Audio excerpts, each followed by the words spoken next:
हाँ, दर्शक मित्रों ने ओम नमो नारायण, जय गिरनारी, सुप्रभात। आप सर्वने एक સત્સંગ રૂપી વાત છે। કોઈએ પણ ચાદર ઓઢવાની જરૂર નથી। આપણે જેની સાથે બેસીએ છીએ, જેની સાથે આપણે એકાત્મ રૂપથી વર્તન કરતા હોઈએ ત્યારે આપણે તેનાથી સળકપટ કરીએ છીએ અને અજુકતું કોઈના પ્રત્યે આપણે બોલતા હોઈએ તો આપણને કહી કે આ વ્યક્તિ ખરાબ છે તો 3 આંગળી તો આપણા તરફ હોય છે।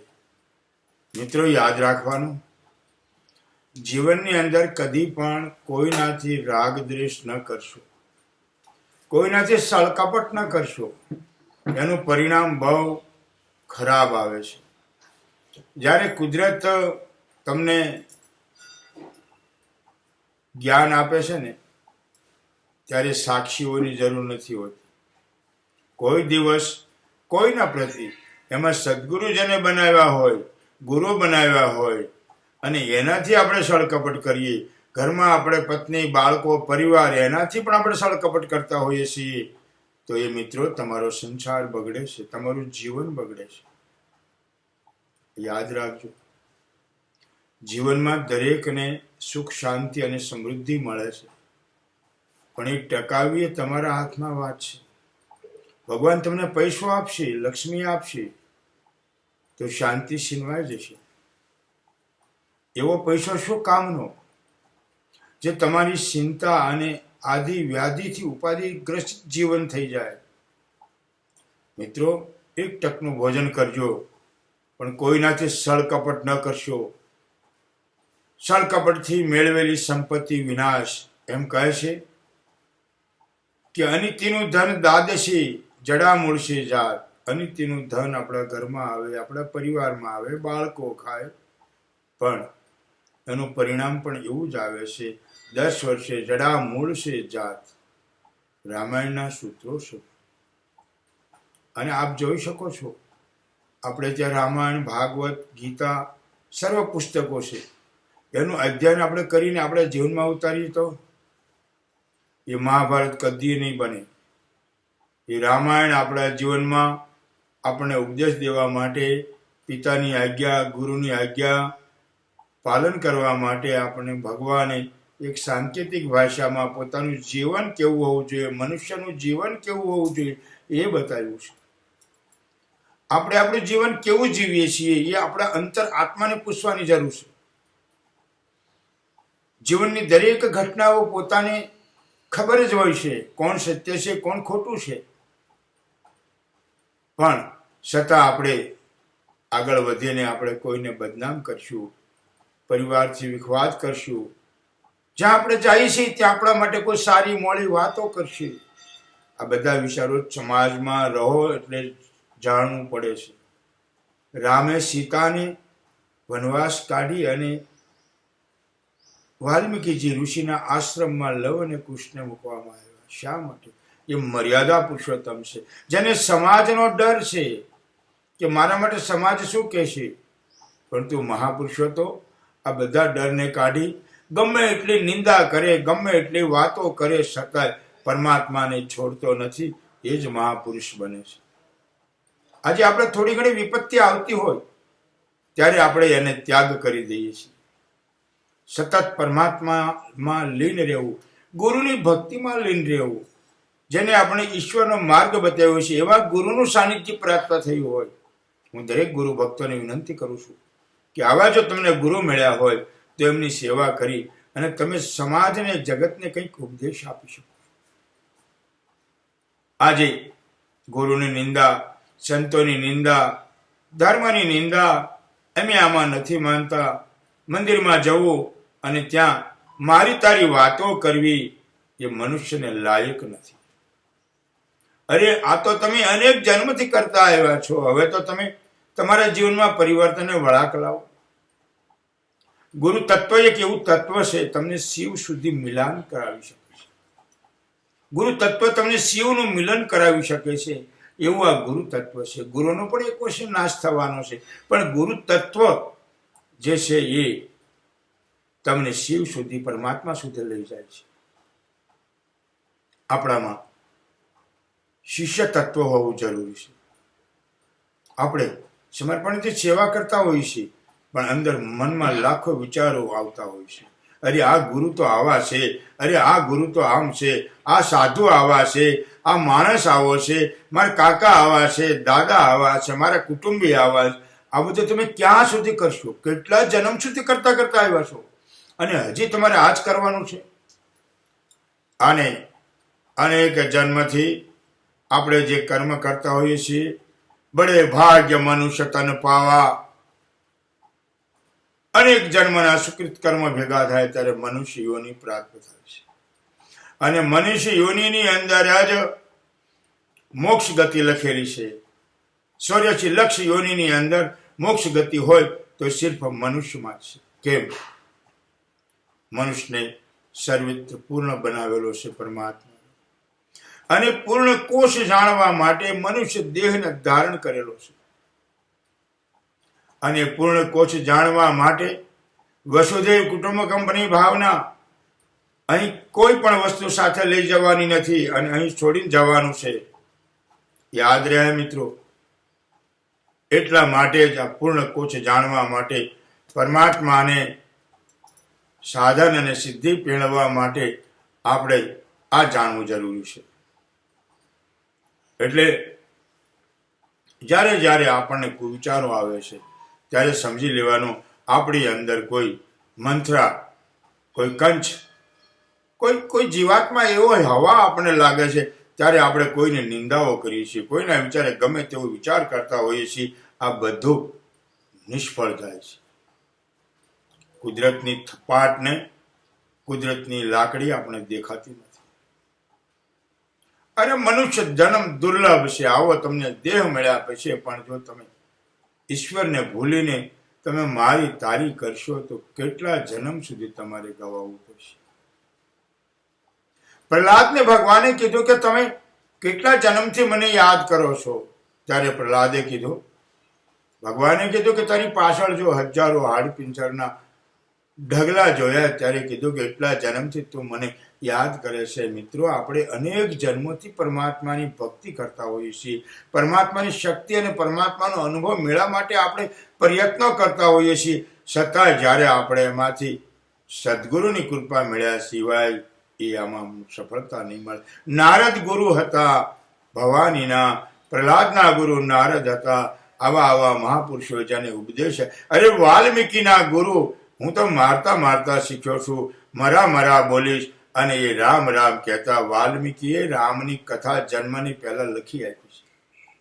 આવો ગુરુના મંત્રનો પ્રભાવ છે. છતાંય આપણે ગુરુના મંત્ર ઉપર વિશ્વાસ નથી કરતા અને શંકા કરીએ છીએ. ભલે રામ કીધું, મરા કીધું, પણ એની કથા તો આજે આપણે યાદ કરવી પડે. લૂંટારામાંથી વાલ્મીકી ઋષિ બની શકે છે, આપણે કેમ ન બની શકીએ? અને મનુષ્ય દેહ મળ્યો છે પરમાત્માના શરણ સુધી પહોંચવા માટે ગુરુ તત્વ છે. ઈશ કૃપા બિન ગુરુ નહીં, ગુરુ બિના નહીં ઈશ.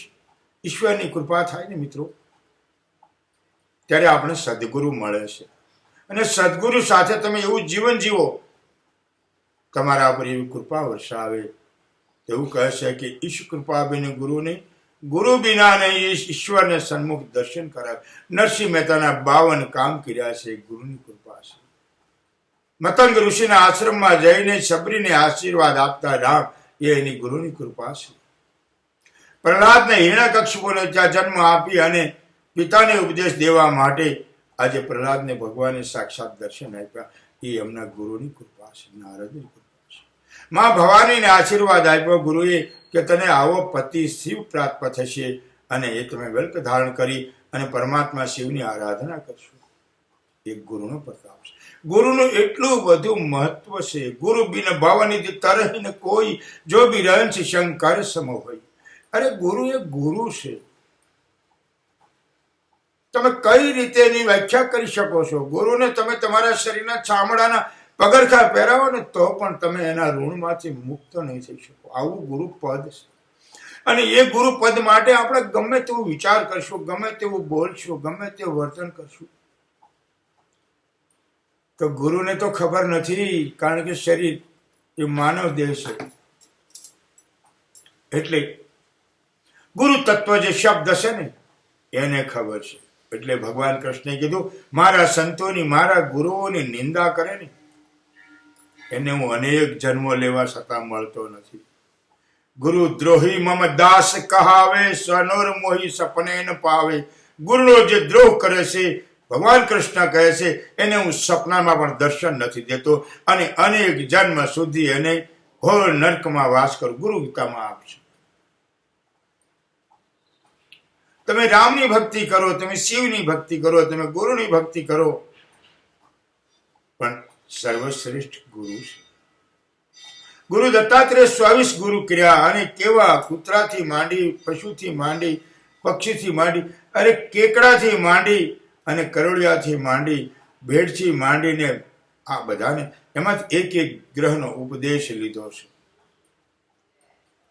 તમે ઉપદેશ ગમે તે વ્યક્તિમાંથી લઈ શકો છો, ઉપદેશ ગમે ત્યાંથી કહી શકો છો, પણ એના ગુણને ગ્રહણ કરો. ગુરુના ગુણને ગ્રહણ કરો.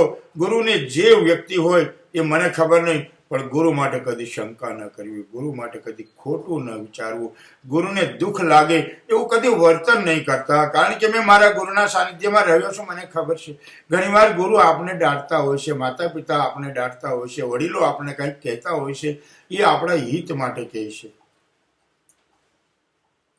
એ આપણે હિત સમજીને એના શબ્દોને મંથન કરીએ. મંથન કર્યા પછી આપણે ખ્યાલ આવે કે 5-10 વર્ષ વીતે પછી ખ્યાલ આવે કે મેં મારા જીવનમાં ખૂબ જ નાદારીમાં ભૂલ કરી છે. મારે ગુરુ માટે આવું બોલ્યો છું, હું બોલીશ નહીં. મારા જીવનનો એવો પ્રકાશ હોવો જોઈએ કે તમે જ્યાં જાઓ ને તમારી સન્માનની રાહ જોવે. આ તો તમે આવો ત્યારે એમ ખબર પડે કે આ માણસો ક્યાંથી આવ્યા. તમારાથી લોકો નફરત કરે છે. તમે જીવન એવું બનાવો કે જ્યાં તમે જાઓ ત્યાં તમારી પ્રતીક્ષા કરી શકો, જ્યાં તમારું કદમ પડે ત્યાં શ્વાસ નીકળે છે. એવું જીવન કદી મિત્રો જીવશો નહીં. કોઈ સંતોની, કોઈ ધર્મની, સર્વ ધર્મ સંભાવના આપણો હિન્દુ ધર્મ છે, સનાતની છે. અને સનાતની થયા પછી પણ આપણે આ જ કરવાનું છે. આપણે કઈ રીતે સનાતની થઈશું? મજહબને ઓળખતા શીખો. સમાજ એક ભગવાનનું વૈરાટ રૂપ છે. મંદિરની અંદર બેઠેલા ઈશ્વરને આપણે ભાવનાથી, વેદનાથી પ્રાર્થના કરીએ છીએ, એ સાંભળે છે. પણ ગુરુ તો સન્મુખ મળેલા છે. એને તમે કહો અને તમારી વેદના કેમ ન સમજી શકો? આવા ગુરુ તત્વને હું કોટી કોટી નમન કરું છું. મારા પૂજ્ય મહાદેવગીરી બાપુ બાલ્ય અવસ્થામાં મને પ્રાપ્ત થયા અને આજે એમની આજ્ઞા વિરુદ્ધ કદી પણ નથી ચાલ્યો હું. એનું પરિણામ આજે અટલ આશ્રમ તમે જોઈ શકો છો. મને ભગવાનની ખબર નથી, પણ મારા ગુરુ એ જ મારા માટે પરમાત્મા છે. મને આંગળે સિંધારનાર, જેનું નામ મહાદેવ છે, અને એ જ મહાદેવ મને શિવ સુધી લઈ ગયા છે. અને આવું મોટું શિવનું, વિશ્વનું પ્રથમ શિવલિંગ 2351 કિલોનું, એ મારા ગુરુનો પ્રતાપ છે. આજે મને એમની કૃપાથી મારા અટલ અખાડાના સચિવ તરીકે પદ, મને એક જવાબદારી સોંપવામાં આવી છે. જીવન એવું જીવો કે જ્યાં તમારી રાહ લોકો જોવે, તમને કંઈક જવાબદારી સોંપે.